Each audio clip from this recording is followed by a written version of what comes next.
So, here we go. So let's start off with just like Buddhism in the big picture. So Buddhism in the big picture is this. It can be looked at in 4 different ways. It can be a lifestyle, and you have cotton shirts, go see the Dalai Lama, vegetarian, It can be a nice lifestyle. It simplifies your life, you downsize. Buddhism can be a therapy, which it was in the beginning. Because Buddhism in the beginning was just to end suffering. The Buddha only talked about 2 things in all the years he spoke. He talked about why humans suffer, and he talked about how to end that suffering. So it can be a therapy.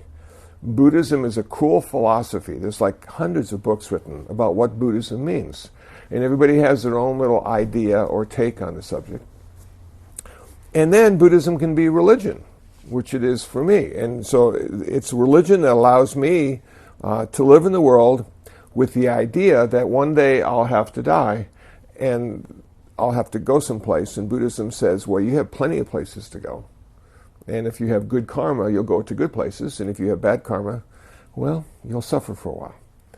So we can look at Buddhism in a variety of ways. Some people try to integrate Buddhism into their own religion, whether it be Christian, Jewish, or Muslim.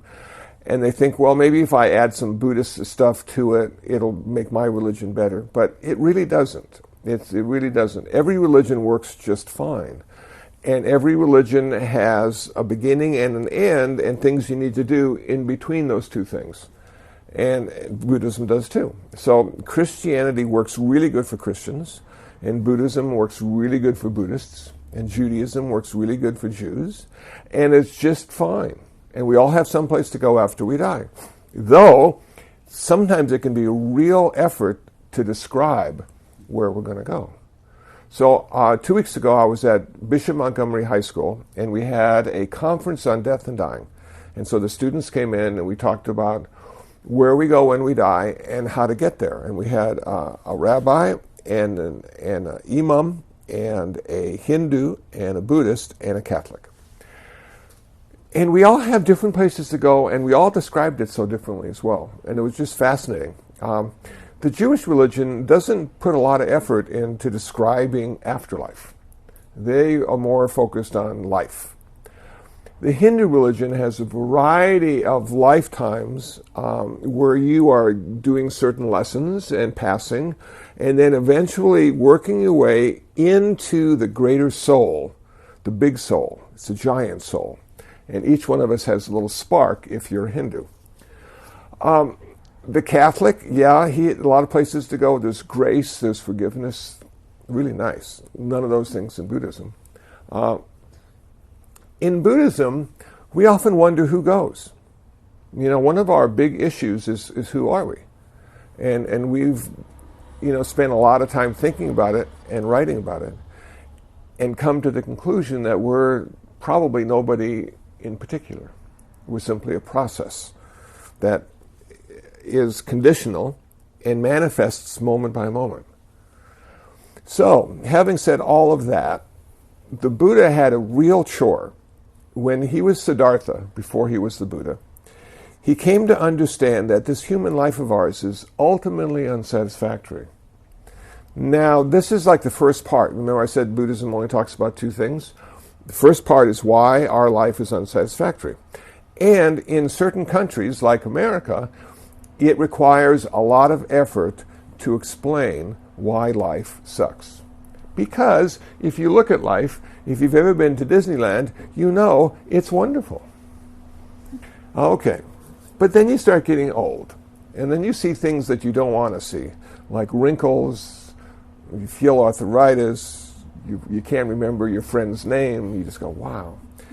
And then you can't even walk very good. It feels like you're walking on pebbles all the time. And then your teeth fall out.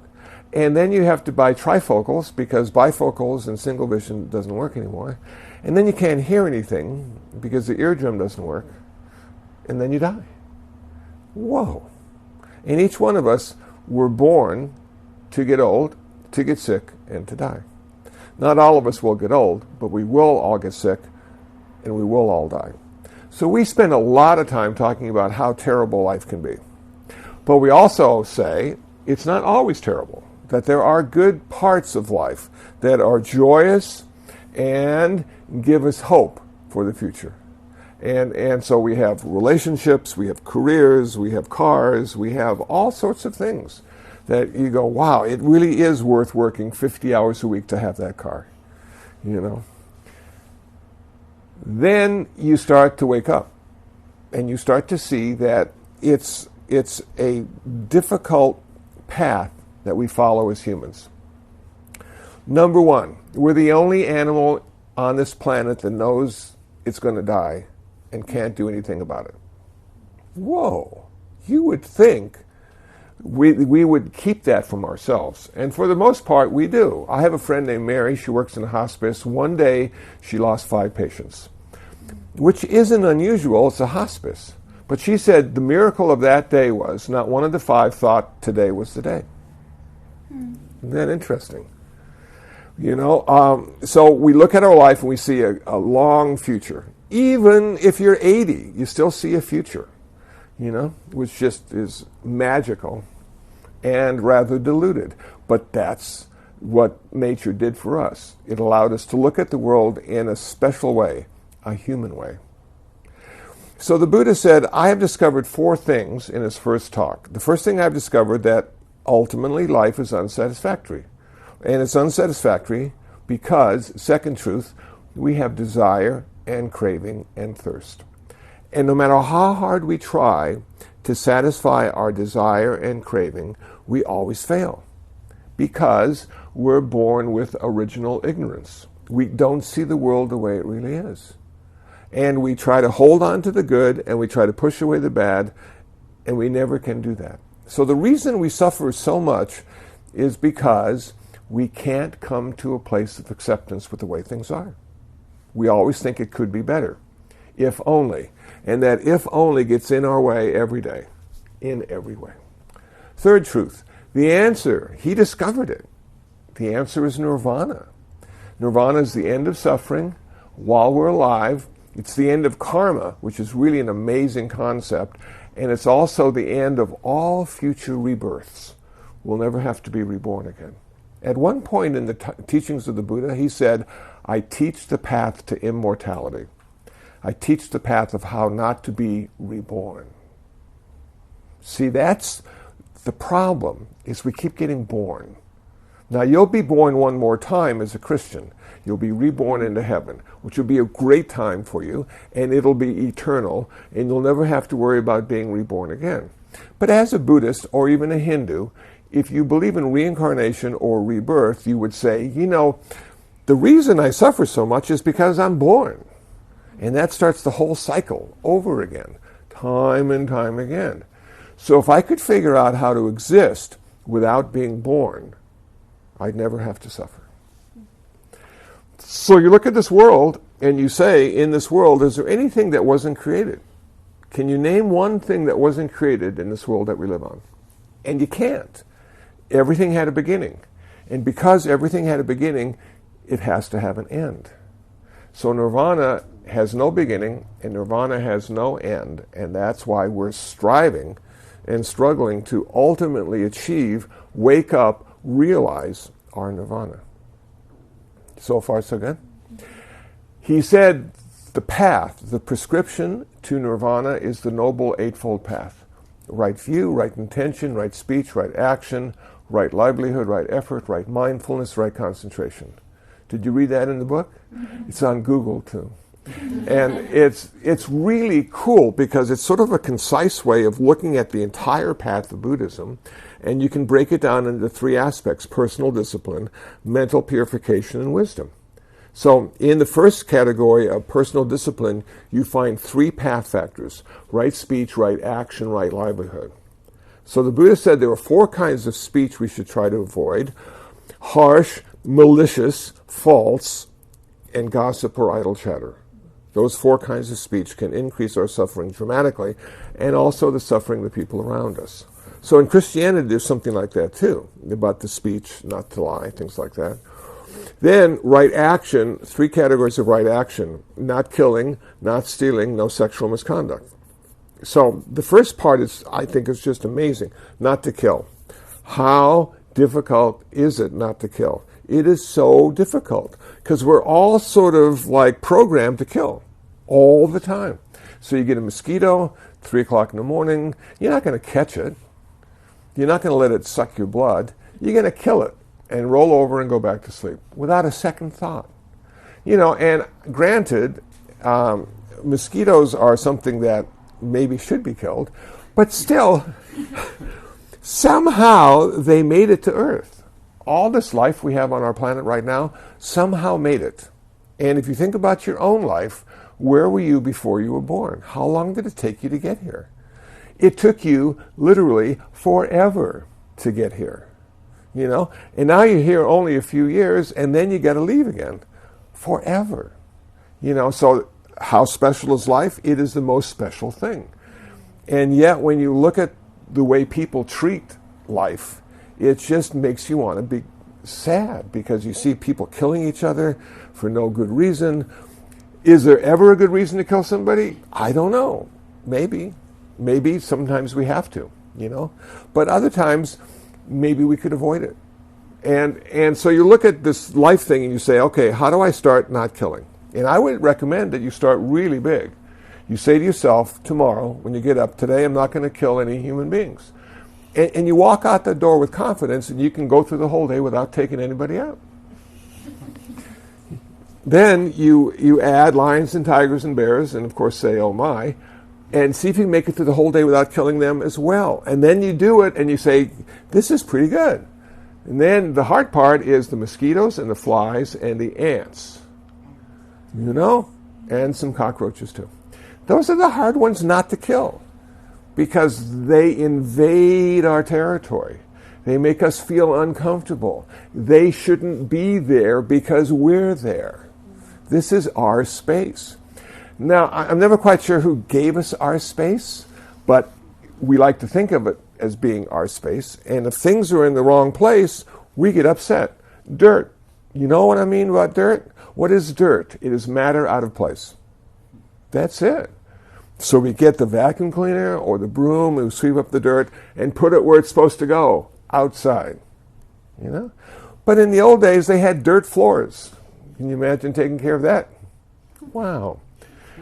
So this idea of this is my space creates a lot of problem because we have now gone into writing lines on the planet. So we have California and Arizona and New Mexico, and we know right where the lines are because we look at the map, but if you go out to space and look at the Earth, there's not even one line anyplace. And you go, wow, we made this whole thing up. So now we have to protect our space from them.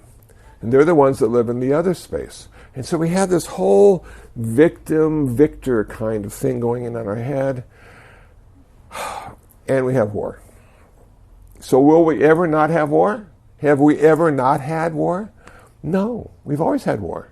Because people always needed to defend where or who they thought they were. So humans, even though we are the smartest animal on the earth, can also be pretty dumb as well when it comes to certain things. So how about not taking stuff that's not given? The problem with America is we have receipts. And every time you buy something, they give you a receipt, and now you think you own it. But if somebody wants it more than you do, stealing, do you really own it? Or if you can't find it, do you really own it? Or if it breaks, or if the new model comes out, what do you really own? I thought about this the other day as I looked in the mirror, and I thought to myself, if I owned me, I wouldn't look like this. But you know what I mean? But it doesn't work that way. We can't even own ourselves, let alone a car or an iPad. We just sort of like have this delusion of ownership, and then somebody takes it from us, and it makes us really angry because we thought we owned it, even though we were simply using it until somebody wanted it more. So the idea of not taking stuff in Buddhism is because it's a great and grand delusion, this ownership thing, and it makes people feel uncomfortable if you take their stuff.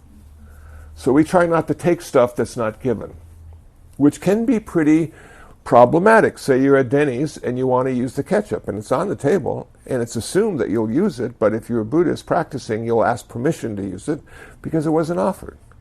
So now the waitress looks at you like you're insane, you know? And she says, of course you can use the ketchup, it's fine.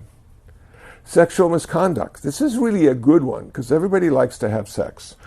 And we can't all have sex because it makes other people feel uncomfortable if you're having sex and they're not. So we have houses and motels. But what did the Buddha say about having sex? He said, it's important to have sex because we need people.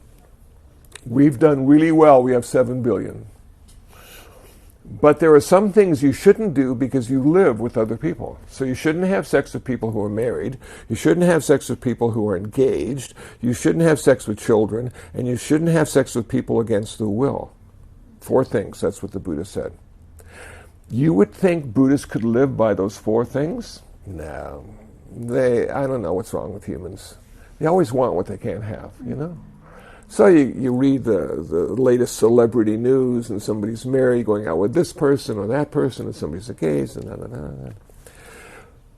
Why do we have all those rules? Because we live in community, and we need to honor the family. The family is the building block of any community. And so 3 of those have to do with family. And Siddhartha, pre-Buddha, was a family man. He had a wife, he had a child. So he understood how important family was, and I think that's why those things are there. And then not having sex with people against their will, really good thing, you know? It should be consensual. So, how about Buddhist monks and nuns? They can't have sex at all. That's one of the job descriptions we have to abide by when we become ordained. And why would that be the case if sex is good? The problem with sex for a Buddhist monk or nun is the desire for sex, because the desire will never be satisfied. You can have sex like 1,000 times. Still not enough. Somebody gives you Viagra for your birthday. Give me a break. Now, is that the most important part, this desire? It is the most important part. And one of the reasons it's there is because the ultimate goal of Buddhism is to be free. And you will never be free in an intimate relationship. You'll be in prison. But you'll be happy, and you'll be fulfilled, and you'll be in love, and it'll be wonderful, and you'll have children, and mortgage payments, and car payments, and college tuition, and it'll all be worth it, and then you die. There you go. That's how most people live. And so for some reason, the Buddhist monks and nuns said, well, this lifetime, I'm not going to do it that way. That I probably have done it that way for lifetime after lifetime. In this lifetime, I'm going to be free from that. I'm going to have a simple life. I'm going to live in an economy of generosity, which means I'm not going to work. I'm going to let people give me money. Wow. You're going to let people give you money. Do you think people give you money just because they want to give you money? Probably not, but if you have a lifestyle that can be an example of good mental health, and if you follow and abide by the rules and regulations, 227 in the early Buddhist tradition, the vows, people are sometimes willing to support you. And you don't have to work. And you have so much more time to think and practice and be of service in community. So when I moved in here, 1993, I moved in to take ordination. In 1994, I took novice monk ordination. And at that time, the center said to me, we would like you to be one of our monks. See, it's very American. And we'll give you a room to live in, and we'll give you health insurance, and we'll give you a little stipend each month so you can buy socks and underwear. And I said, okay, I'm going to grant. Now, I've been living in the same room for 20 years. Next week, I'm going to clean it. So, little humor. Okay, so that's working really good. So that allowed me to live, to exist, you know. Then I started to do other things. I started to do volunteer work. I went to California State Prison for Men to volunteer there. I went to Juvenile Hall, volunteer there. UCLA, volunteered there. Garden Grove Police Department, volunteered there. Cedars-Sinai Hospital, right now I'm volunteering there. Once a month I go to Leisure World with the old people, 7,500 old people. It's amazing. Have you ever seen that many old people in one place? They're having so much fun. They have three-wheeled bicycles. They have rainbow flags. They're dressing like they're 20. They're having a great time. And then I go there, and I thought, this is really weird. I don't know if I want to speak to a bunch of old people. And then I looked at them, and they all look like me. And I said, okay, this is cool, you know. So in doing that kind of volunteer work, in creating a website and creating a newsletter, in having a PayPal donation button, sometimes people give you money. They just give you money.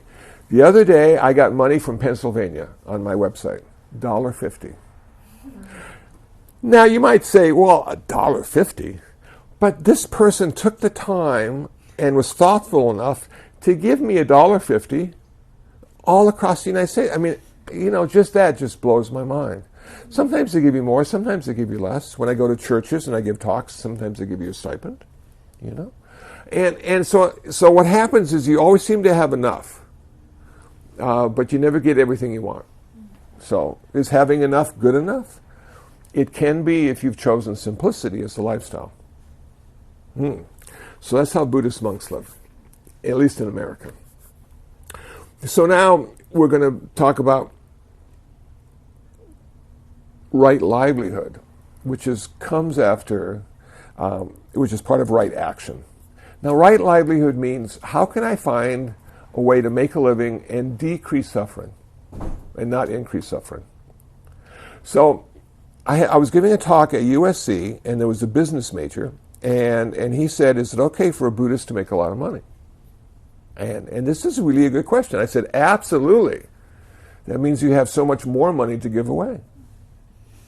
Nothing wrong with making money. The problem with making money is when you think you own it. And then the rest of your life you're protecting it. And then you die, and your whole family fights over it for the rest of their lives. You know? So sometimes it's better just to spend it all before you die and let them work it out. You know? Have a good time. So there's nothing wrong with money. There's something wrong with being attached to money. And there are so many ways to make a living that would decrease suffering. Doctors, you know, garbage men, lawyers maybe, politicians never. I don't know. You know, it just depends how you look at the world. And so as a Buddhist, this first part is looking at what we say, looking at what we do, and looking at how it either increases or decreases our suffering. It gives us a reference point. The second part of the Eightfold Path for a Buddhist would be the meditation category. Right effort, right mindfulness, right concentration. So right effort works like this. It's all becoming aware of how you're thinking. Right effort would be like to abandon unskillful thoughts once they have arisen, to prevent unskillful thoughts from arising in the first place, to hold on to skillful thoughts that are already there, and to develop skillful thoughts that have not yet arisen. So we have this odd way of looking at our mind, and key to all of this is skillful and unskillful thinking. So now we have to figure out what is skillful and what's unskillful. Unskillful thinking would be lust, greed, hatred, and delusion. Skillful thinking, generosity, love, compassion, wisdom. Okay, now let me give you a practical example. Last week I was in Food for Less buying cat food, and I happened to be on the bakery aisle. And I don't know if you're aware of this, but Hostess cupcakes are now being reproduced again because they closed down, bankruptcy, and now they're back in business. And they have this 12-pack individually wrapped. And they have so many preservatives in there, you can keep them on your shelf for years. And it's less than $5. And I said, I'm going to buy one. I'm going to get this whole box. And so I went to the counter with Hostess cupcakes and cat food.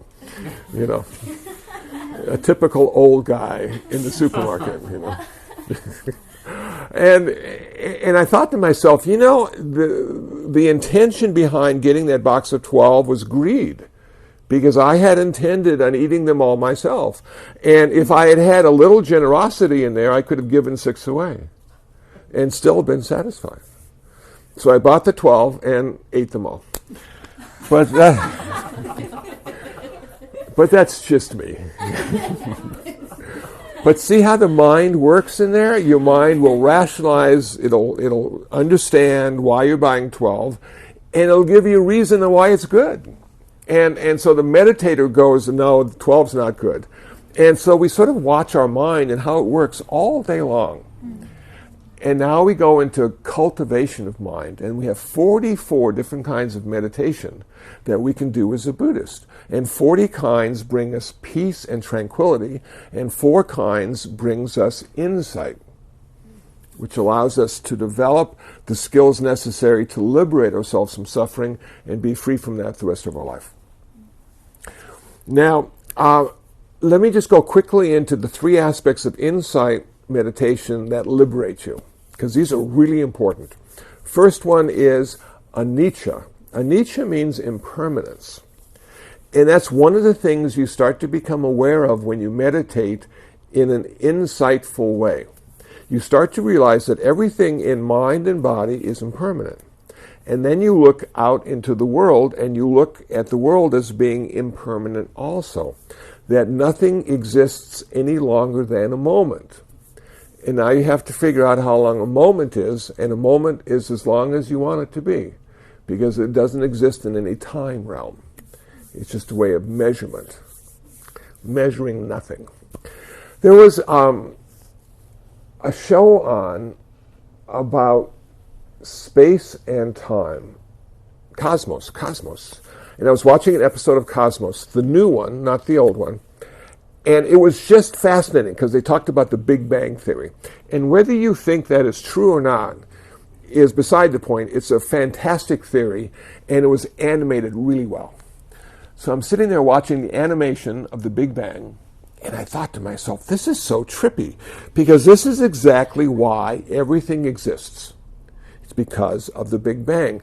And not because it started, but because it continues to change everything all the time in its expansion. They say the universe is continually expanding and getting bigger and bigger and bigger. And then I thought to myself, if we had no change, if we had no impermanence, could anything at all exist? And the answer I came to was no. Nothing could exist without impermanence. That impermanence is the basis for everything existing in this universe. I thought, wow, the Buddha was right on, when he came up with this. And for him, this was not a theory. For me, it's a theory. I watched Cosmos and saw the animation. But for him, he understood this to be truth because he had a direct experience of it. So when you hear the teachings of the Buddha, it is not a theory. It is what he experienced. Now, somebody will say to you, well, does that make it real? Because he experienced it. Absolutely not. It makes it real when you experience it. You're the one. He's just telling you what happened to him. Can he make it happen to you? He can't.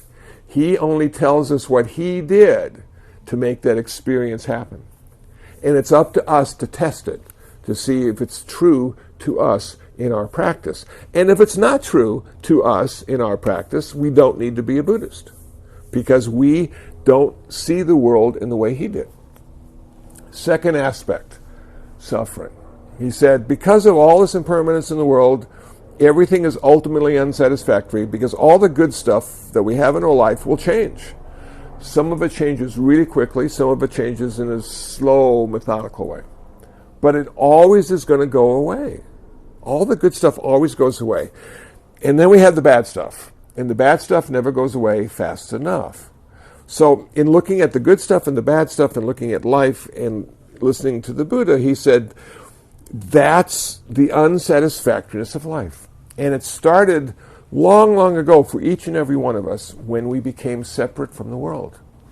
Now, if you've ever read anything about the human evolution, and I'm not talking about over a span of centuries or eons, I'm talking about in one lifetime.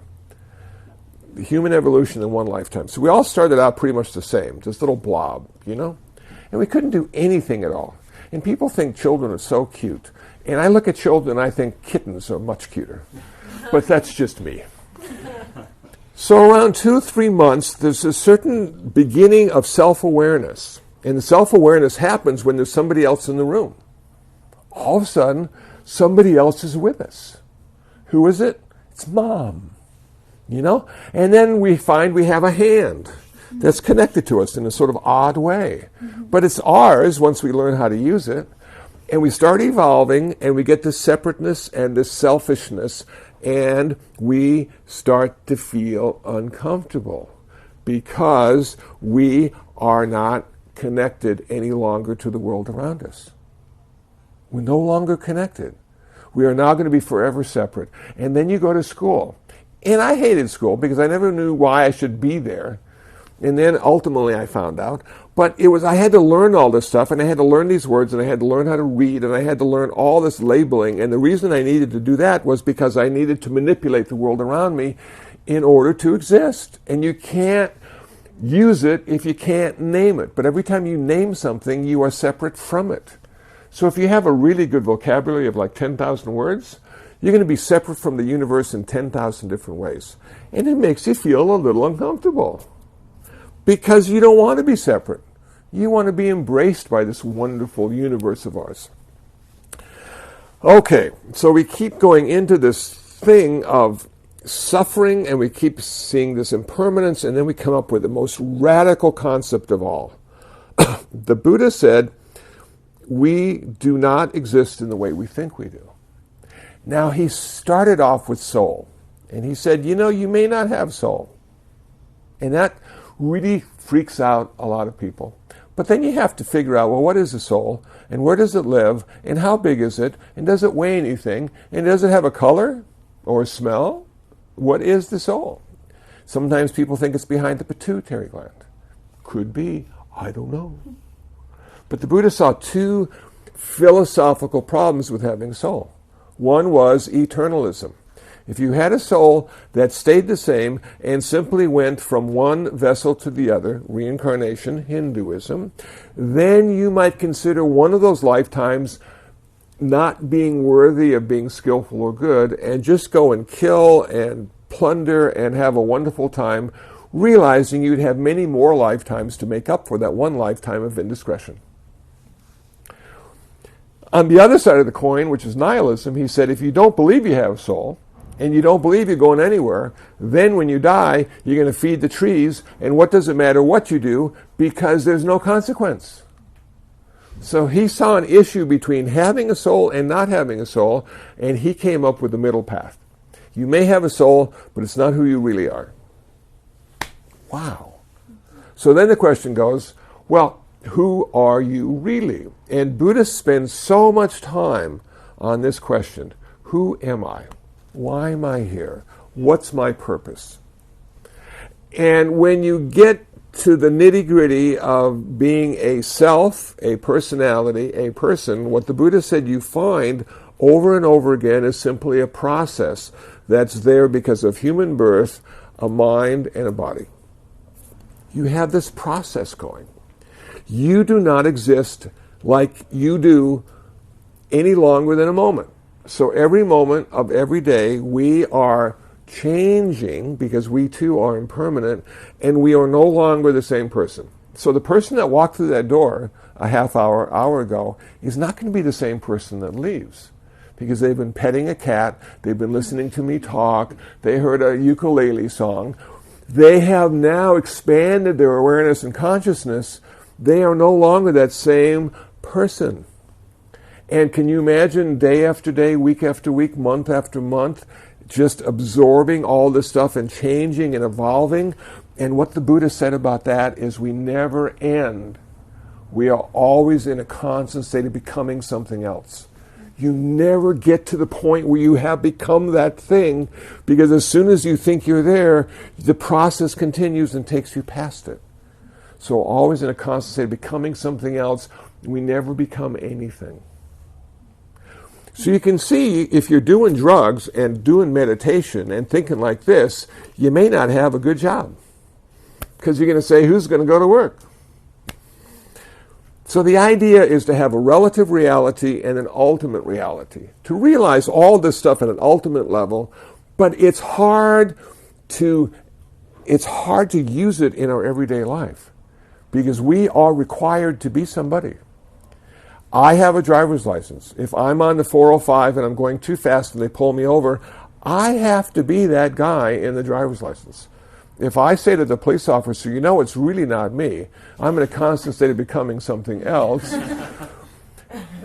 I probably get taken in for observation.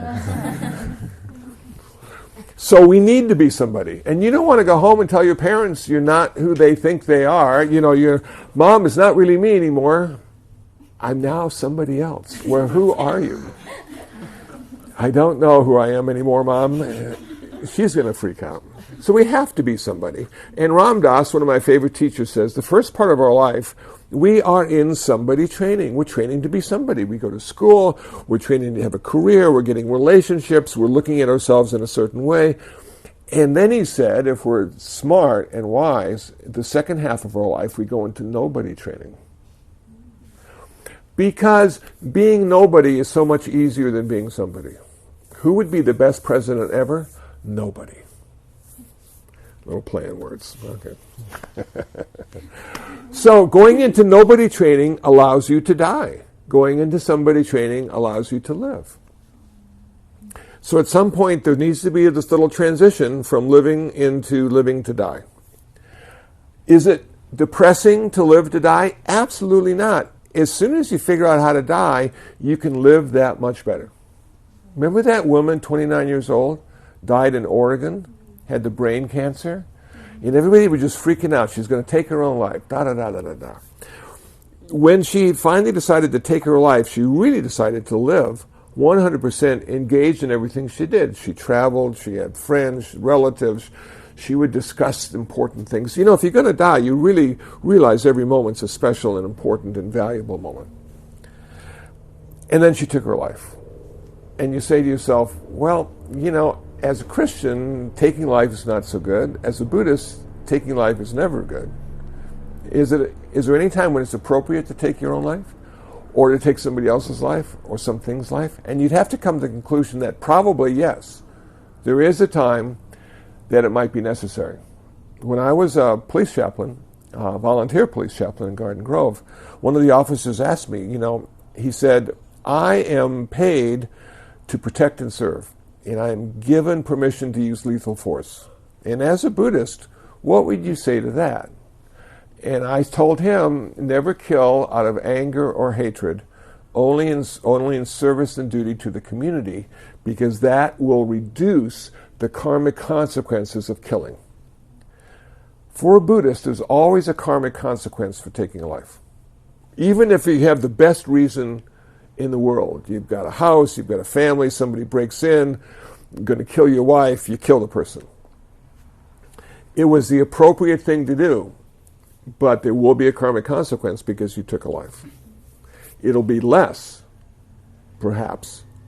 You don't know. So this idea of choice becomes a really big issue in Buddhism, and for the most part, we've lost our choice. So we're trying to get it back. Have you ever had an original thought? You know, I haven't. All the thoughts I've ever had are based on somebody else's thoughts that somehow got into my head. What I really enjoy about reading is I'm now thinking like the author. So my thoughts are no longer important. It's the author's thoughts that are important. And it's so cool. But when you get to this place of freedom, of choice, you start to see that every choice we've ever made is based on either what we've learned, what we've done, or perhaps some suggestion from somebody else. Can we get to this place where we make our choice based on the present moment experience of our life, without any past or future considerations? Could we do that?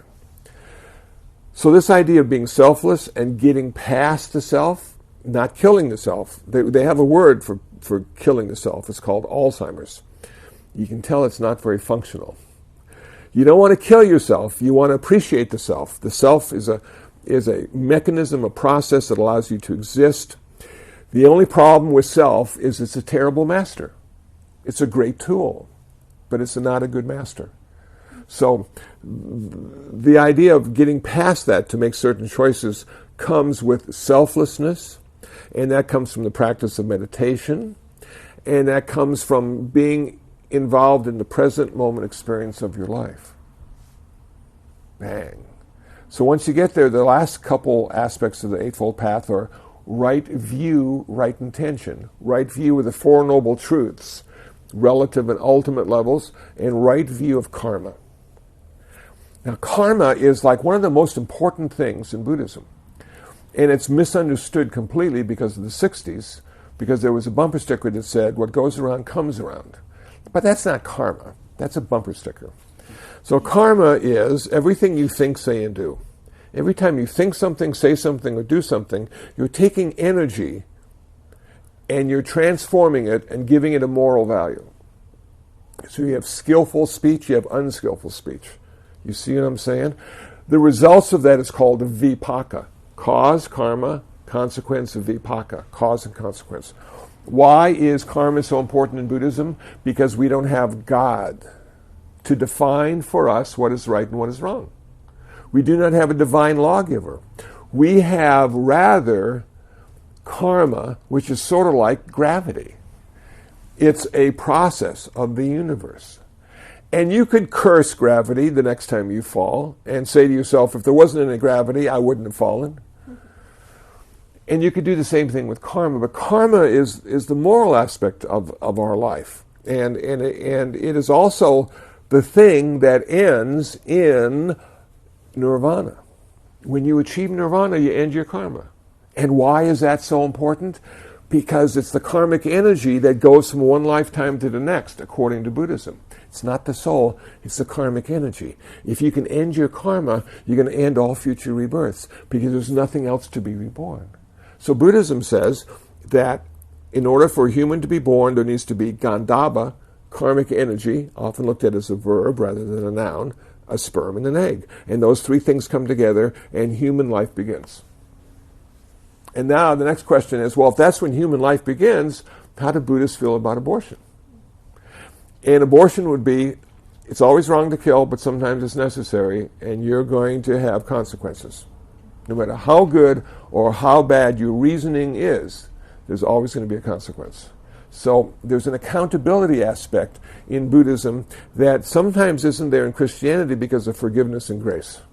We lack both of those concepts. We are stuck. But can we change the results before they happen? Can we change the way we're going to experience the results before they happen? And the answer is absolutely.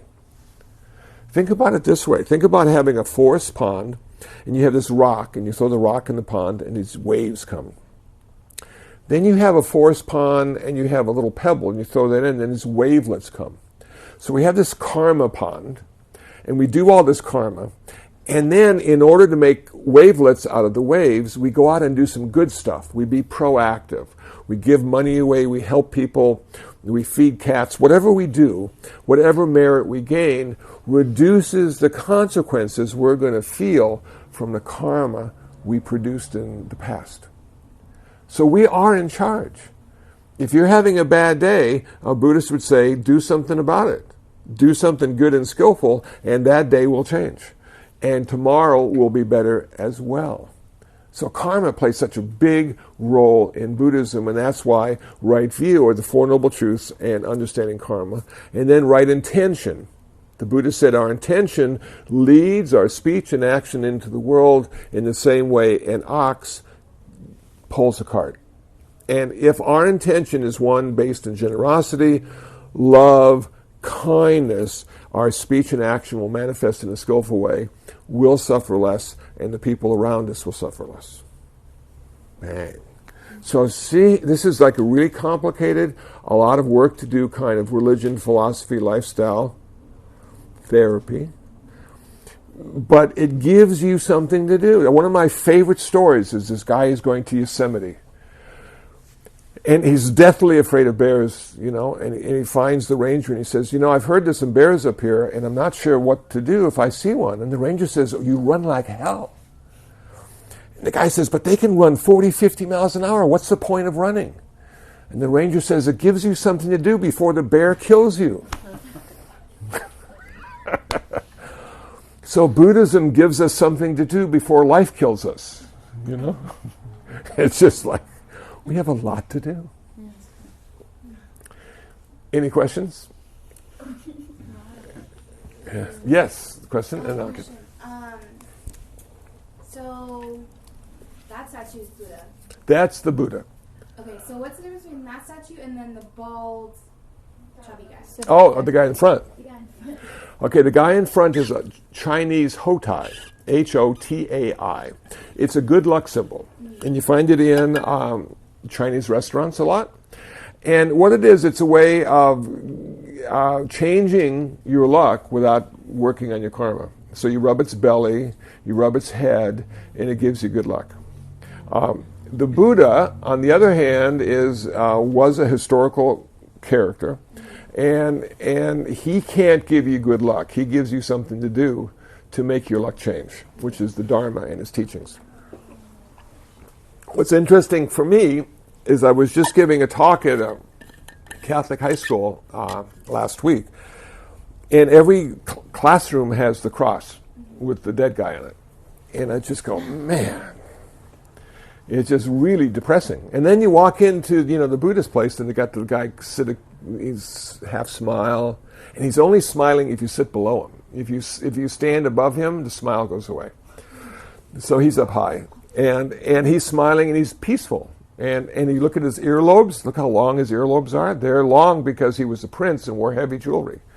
So his earrings were very heavy and stretched his earlobes. So there's some symbols on this that allows us to look at him as a reflection of our potential. So it can be a mirror to us. Thanks for the question. Yeah, and then two. I just want to know, who are the other, the other people up there? Yeah, and also, what is it with the, oranges and incense? Because I go to cemeteries. And you see it all the time, don't you? Yeah, so I'm curious. Yeah, no, it's good. Okay, the woman over there, that is Kuan Yin Bodhisattva, the Bodhisattva of compassion. A Buddhist saint symbolizes compassion. This little guy over here, that's Ananda, the Buddha's right-hand monk and personal attendant. The food is on there because we feed the ancestors all the time. And there's a whole ancestor reality that I never had as a Lutheran. I was a Lutheran before I was nothing, and then I went from nothing to being a Buddhist.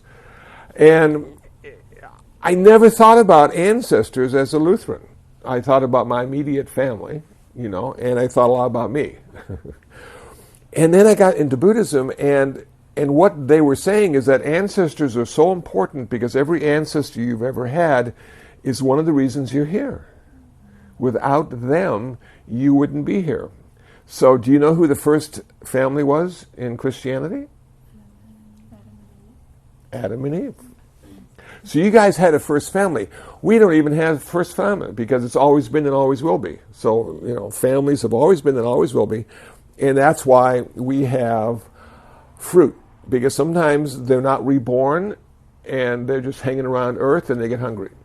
Now, I've never seen any of the fruit disappear, so I don't know, but it's there just in case. Over there we have a memorial altar, and those are all dead people.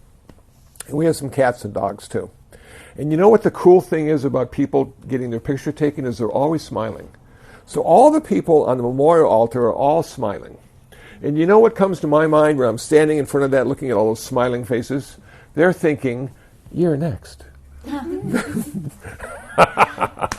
yes, I have a joke about that. Yes. Real quickly. I think my grandmother told me this. It was like, they're at a wedding and a young person, and then the elderly goes to child and says, "Oh, you're next." And then at a funeral, the young person goes to the elderly and says, "Oh, you're next." There you go. I just thought it was really funny. It is funny and true. And your question is? She had one more, eh? Oh, that was it. No, she had two. She had the food and then she had the people. My question was a personal question. Sure. How do you feel of not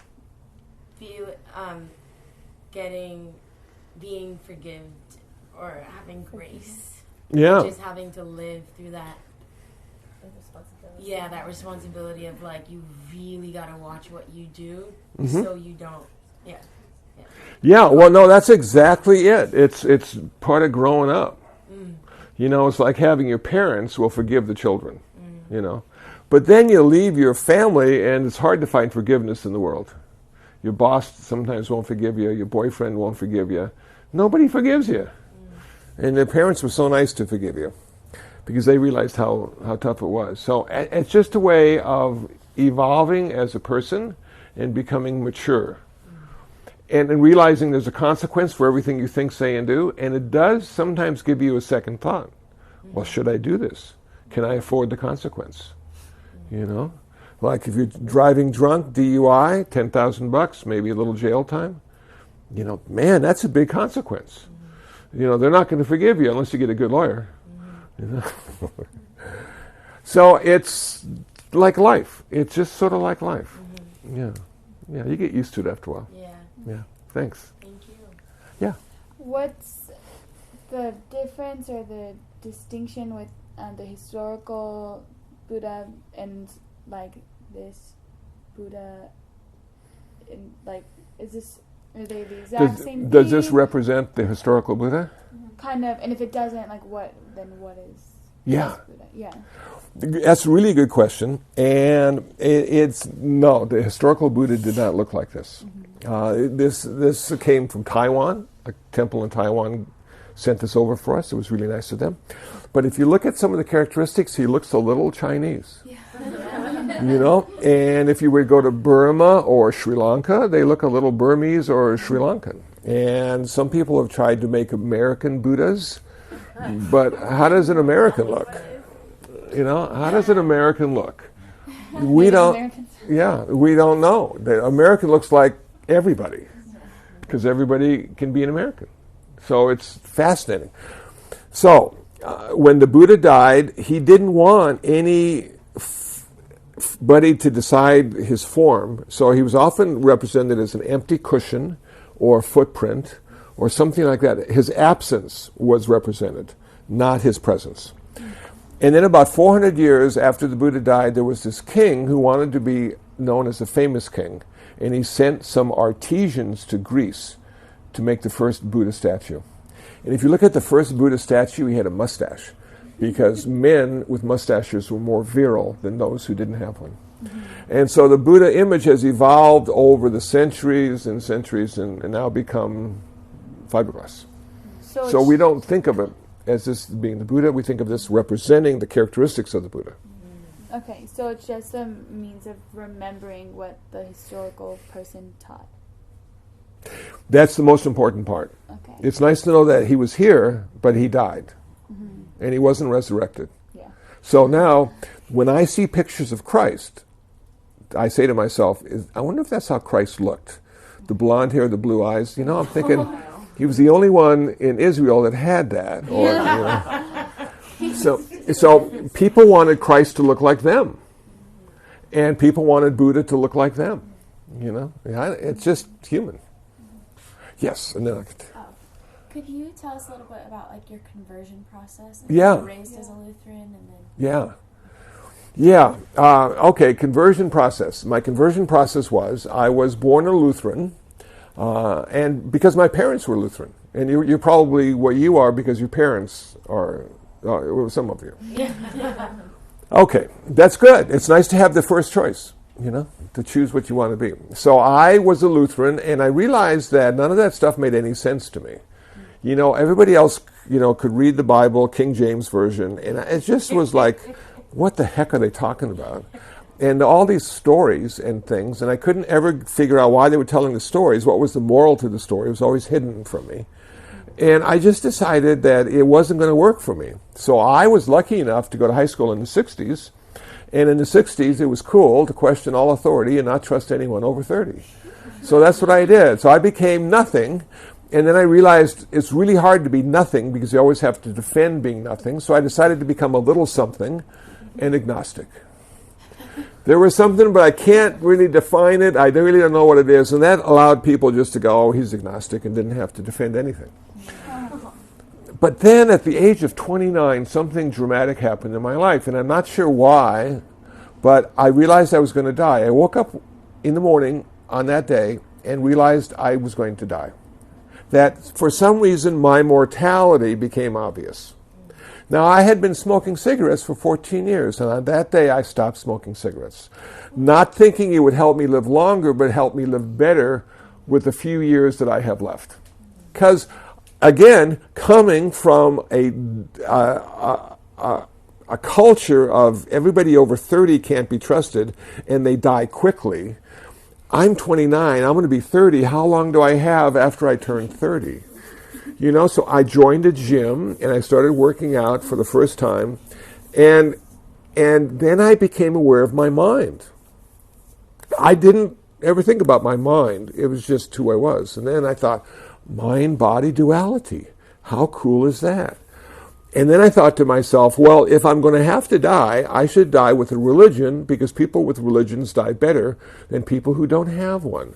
So I bought the book by Houston Smith and read the chapter on Buddhism and said, I'm going to be a Buddhist.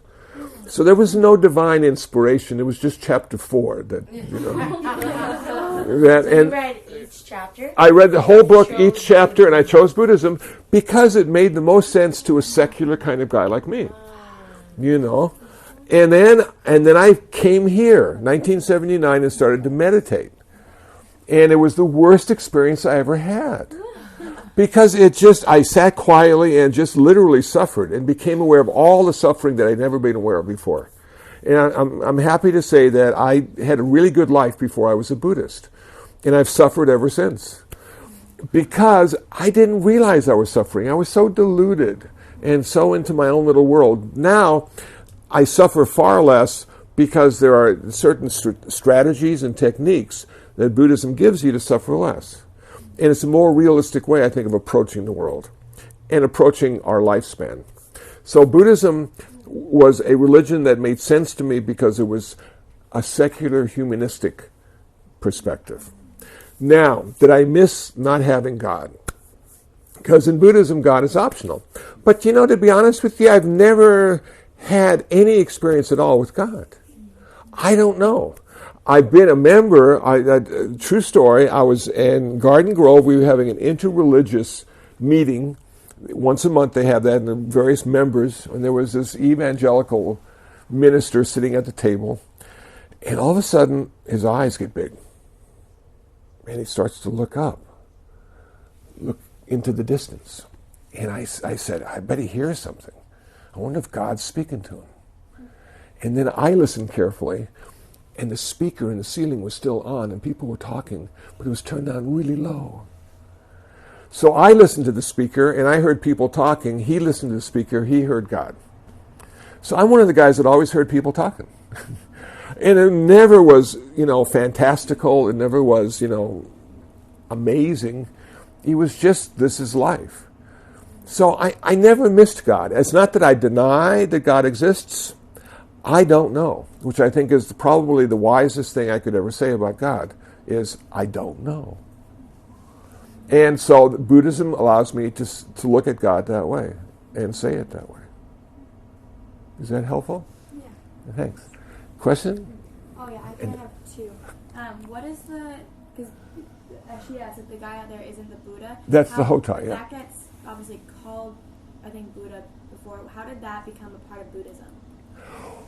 Well, you know, Buddhism went to China from India, and that's one of the figures from China. So oftentimes what you'll find when Buddhism goes to a new country or culture, a lot of the stuff is absorbed into it because it makes the people feel comfortable. So I would imagine one day we'll have Buddha's Christmas too. And we'll have him with the 7, not the reindeer, but maybe oxen, and they'll be giving gifts to all the children. You know, it's just people want to feel comfortable. And even with new concepts that are just mind-blowing and paradigm-breaking, they still like to add the good stuff in there that they feel comfortable with. It's like comfort food for them. And then, does anyone who reaches, like, the state of nirvana become a Buddha? Do they ever become, like, awakened? Or is that just the title given to the That is the best question today. And the reason I say that is because in early Buddhism, this is what I talked about today, which is the teachings of the Buddha from India. you can only have one Buddha at a time on Earth. So this is the 28th Buddha. There were 27 before him. How do you Yeah. know that? What do you mean? Yeah. How do we know that? It's on page 4. Oh. But how did you know that? Page See, 4. yeah, see, what is truth? What is knowledge? How do we know anything? So Buddhism is an empirical perspective. Buddhism is means that it's only true if you can experience it. I haven't experienced the other 27 Buddhas, but I see them at different temples. So when people say, is it real, is it true, I say it's what Buddhism teaches. And it's up to you to decide. So 28th Buddha, you decide.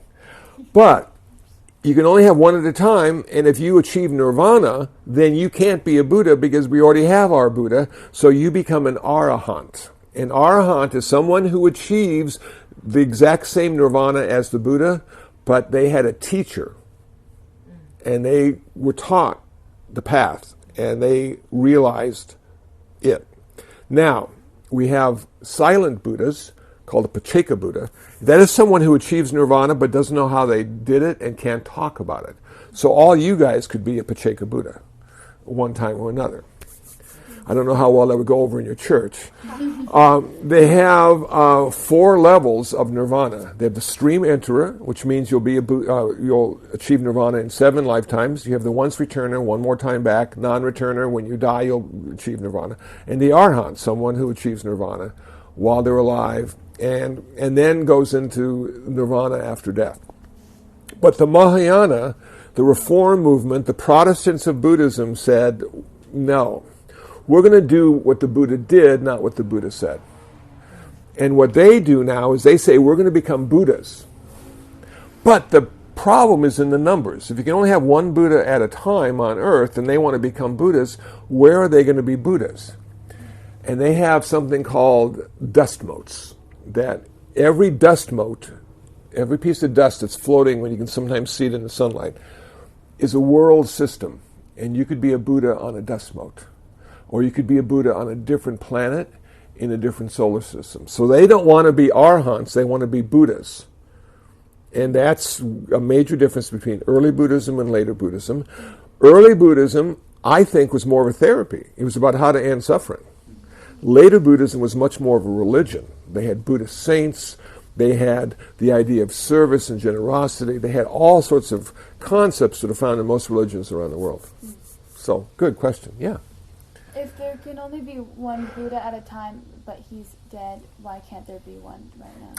Because his teachings are still being practiced and they still work. So once the last person who knows the teachings of this Buddha dies, then the next Buddha will come to earth, and his name is Maitreya Buddha, and he's waiting in heaven right now for the last person to die who's practicing Buddhism. Then he'll start the wheel of Dharma turning again. He'll be the 29th Buddha. Isn't that interesting? Yes. Okay, let me get in back there. Yes.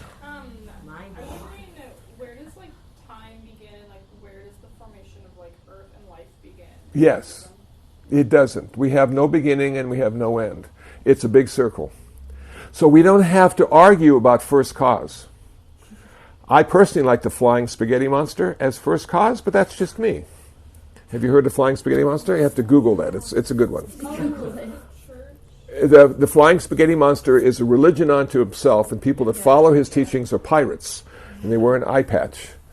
And he's the reason the world started. So that could be just as good as any other concept. In Buddhism, because there's no first cause, we don't even have to go there. And even if you knew what the first cause was, would it change your level of suffering?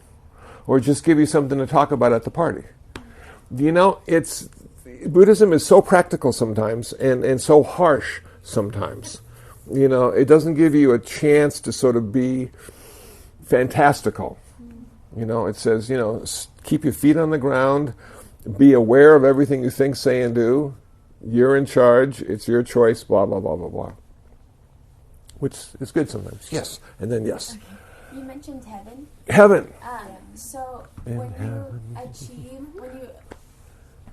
you end your karma and you're done being reborn, do you go to heaven? Is that? No, you go to nirvana. what is heaven? What is heaven? Thank you. We have 30 heavens and 30 hells. They came from the Hindu tradition, actually. And so let me give you a brief description of the 6 realms of existence, which is the Reader's Digest version of all the heavens and hells. The first heaven is perfect. It's just the way you want it to be. The only problem with our best heaven is it's not forever. Impermanence, even in heaven. So now you finally made it to the best heaven there's ever going to be, and you're there 100,000 lifetimes, and one day they come and tell you have to leave because your karma wore out, and you can't stay there any longer. Bummer. The second heaven, I like to call the Donald Trump heaven. It has a little desire connected to it, and if you had one more building or one more wife, it would be perfect, but you'd never get them. The third realm of existence would be the human realm. This is like the best place for a human because this is where we find the Dharma, and this is where we have the potential of achieving nirvana. In heaven, things are too good, you don't want to change anything. In hell, things are so bad, you can't change anything. Now we have the first hell realm. The first hell realm is the animal realm. So little Rain the cat is in hell right now.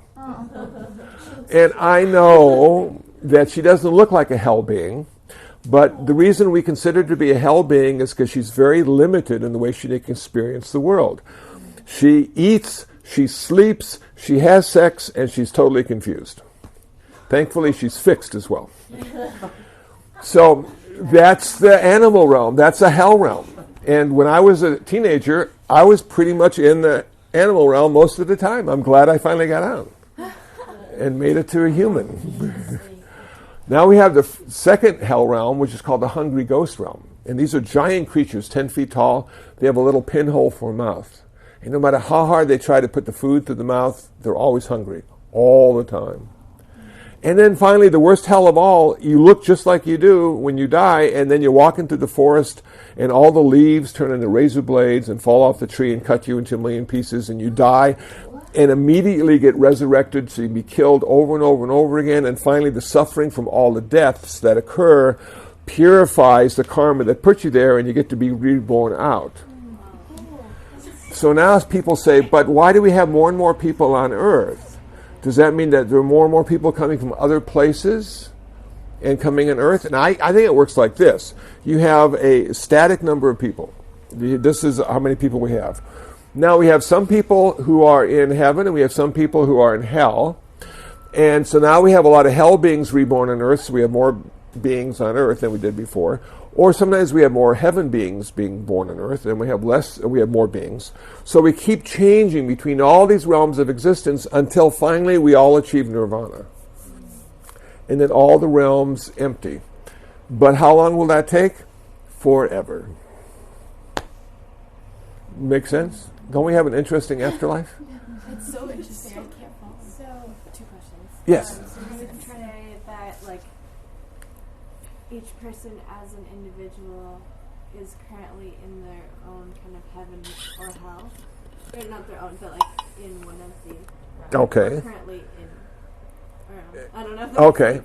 Well, the human realm of existence. So we all made it to the human realm. We would say that. So this really isn't heaven, this really isn't hell.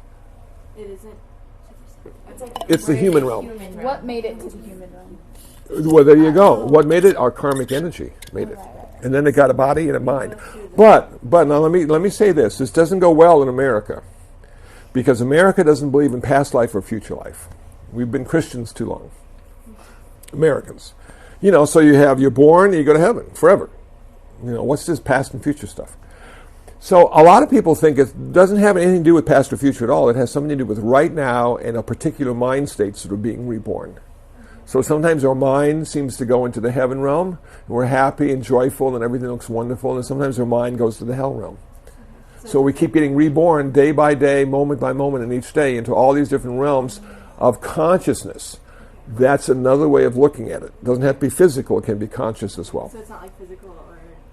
It can be physical, and there are places up and down, heaven's up, hell's down, but it can simply be psychological. And if you're having a bad day, you could say to yourself, gosh, I was reborn in the hell realm today. What am I going to do to get out of it? Interesting. So it gives you a chance to look at your life in a little different way. You maybe have a different choice. Second question. Yeah. Going back to the Buddha being the 28th. 28th Buddha. How do you know, like, We know the names of all the 27 before him. They're in the sutras. in the sutra? Who wrote the Yeah. sutra? Who wrote the sutras? This is really good because you guys are in school and you're reading books all the time, and if the books aren't true, you're not learning anything that's useful. So the sutras, there's 3 pitakas, there's 3 baskets. There's the basket of the rules and regulations that the monks and nuns follow. It's called the Vinaya. And in early Buddhism, 227 vows. Those are found in the basket or the books of the rules and regulations. The second category are the books of the teachings of the Buddha, his sutras, his talks.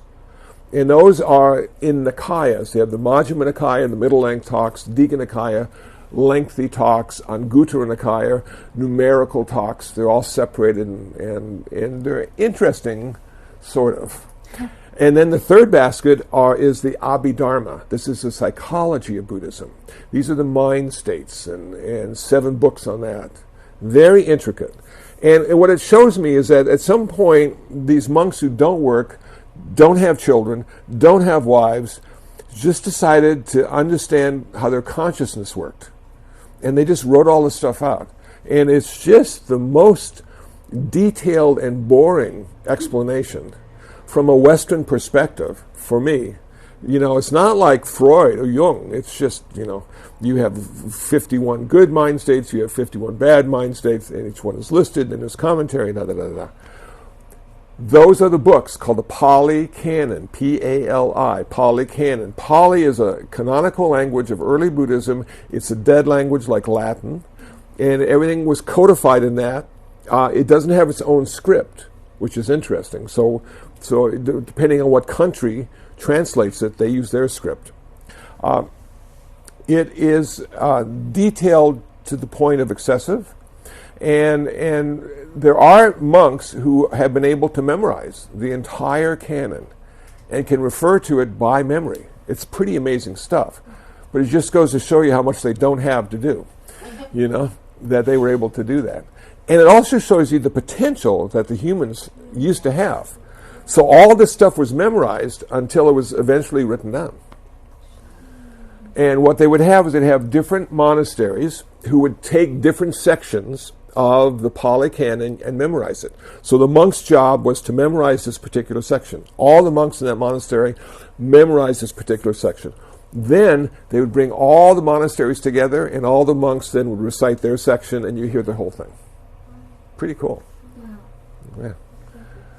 So, yes. Would you say that you think you'll reach nirvana in this lifetime, or where are you on your path to nirvana? I haven't got the slightest idea. I think I'm really far away. Okay. Really far away. Okay. I'm going to need a few more lifetimes. Okay. So, Leading host of but- cakes. yes.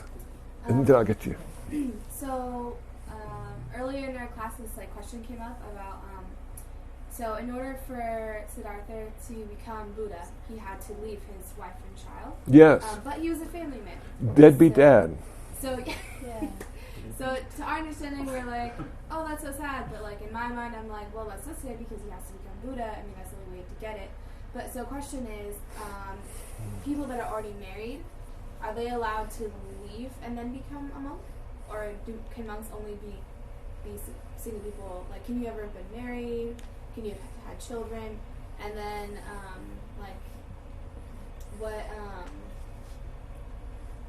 I don't know if you know, but what was Siddhartha? Did he reunite with his family? Did he ever get to see them again? Did it anger? Okay, I got Where it. did his family kind of? Okay, number one, he did leave his family. He left him in the care of the king and queen, his parents, and he left his wife after she bore his first and only child, Rahula. Rahula means fetter or impediment. That's what he called his first child. He left them for the greater good of humankind. In the same way, a lot of men and women today who have become members of the service will leave their families and go fight for their country, and some will come back and some won't. But they did it for the greater good of their country. He did it for the greater good of humankind. He did go back. He saw his wife again, and he saw his child again. And the story goes, his wife knew he was going to be in a particular village and speaking, and she told little Rahula, go get your inheritance. He used to be a prince, and now it's yours. So little Rahula found the Buddha and said, Dad, I want my inheritance. And Dad ordained him and made him a monk. So now the wife not only lost her husband, but lost her only child, and she became ordained as well. Which you know, they had that, I keep forgetting the name of it. They had that movie out where Jesus got married to Mary Magdalene and had a child in this secret cult. I forgot what it's called. Yeah, it was. Yeah, the Da Vinci. Yeah, Oh, Da Vinci Code? Da Vinci Code. That's the one. What an interesting concept for me.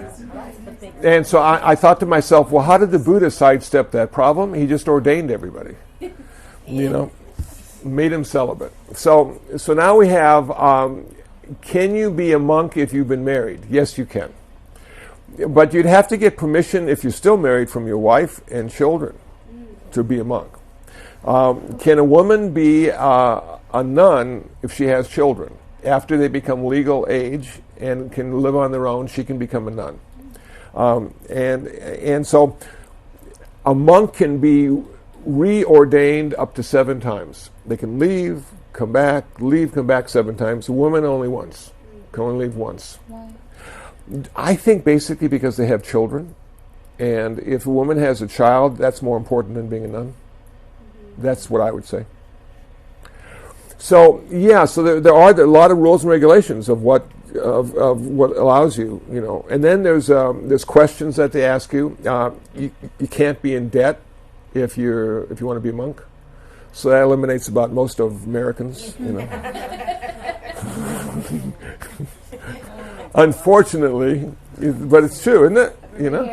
Everyone here has to You know, so there are certain requirements necessary. Yeah. Thank you. Good question. Question? Yeah, I'm trying to figure out kind of what I'm seeking the answer for. So basically, can you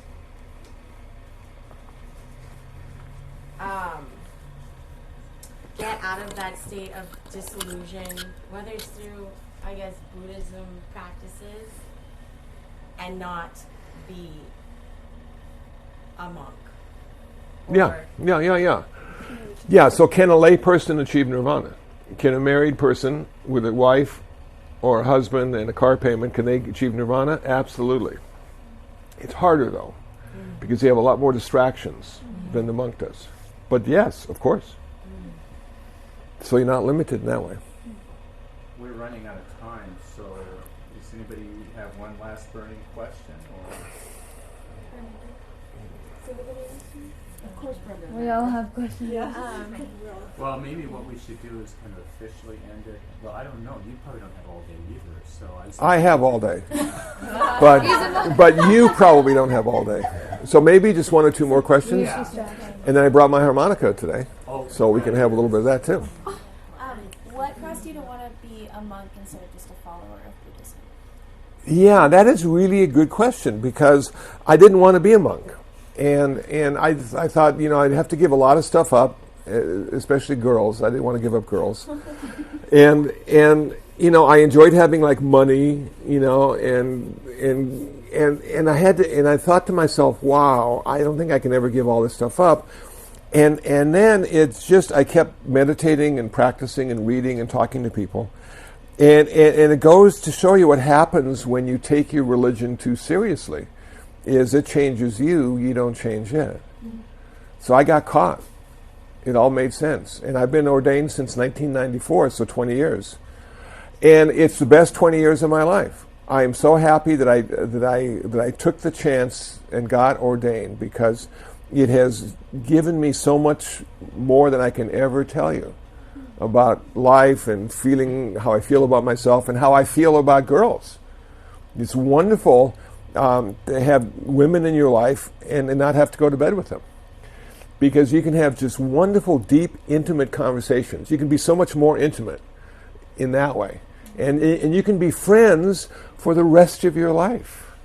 You know, I think of all the lovers I had, I'll never talk to them again. but the friends continue. So, yeah. So I'm happy that I'm happy that I got ordained, and I didn't plan on it. It just happened. Which is sort of cool. Yeah. So two little questions. Well, two quick questions. Orchids. Why are there always orchids? Is that like a symbol? A flowers symbol, not orchids. Yeah, but the person that buys the flowers for us buys orchids. They're all real. Even the ones in the back, the lotus. The ones in the very back are fake, but the rest of them are real. Ha. Yeah. They're like perfect. Aren't those perfect? They're actual, like, those ones are like perfect. Yeah. No, these are beautiful. Beautiful flowers. And why do and then why do people? So sometimes I see people burn incense. Yes. And then like bow and like Yeah. to Buddha. I think burning incense is really important because people take off their shoes. But it also, besides the practical aspect of it, it also, in the old days, back in India, they used to build these big fires, and the smoke would go up to the heavens. And so they would do offerings. You know, sometimes they throw in live animals as offerings, and then it would go up to the heavens. And so, in a way, the smoke goes up to the heavens, but it's just a nice smell rather than anything living or dead. Yeah. So there's a lot of symbolism in burning incense, and we also have a chant that we do when we burn the incense to give it even more value. Thanks for the question. Yeah. Is burning incense like the way that you guys show also like worship? Well, I guess never mind. Because we kind of learned about certain religions like burning incense and like having like different types of like bells and stuff to like worship their god and like all of their senses. But like besides the smell, like I don't know. Never mind. That Yeah. Well, we don't have any gods that we're offering to. So for us, it's pleasant, and it is a sort of offering to whatever's up there, you know, and it smells good. Okay. Sort of, yeah. So the harmonica is something I started playing back in the 80s. So this is my latest harmonica. Isn't that cute? Yeah. It's just a little harmonica, and so I like to play the blues, and you know, I mean, what else would a Buddhist play? You know, I mean, it just sort of makes sense, doesn't it? So here's here's a little blues in the key of G.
She always thinks I'm being hurt when she hears the hymn. All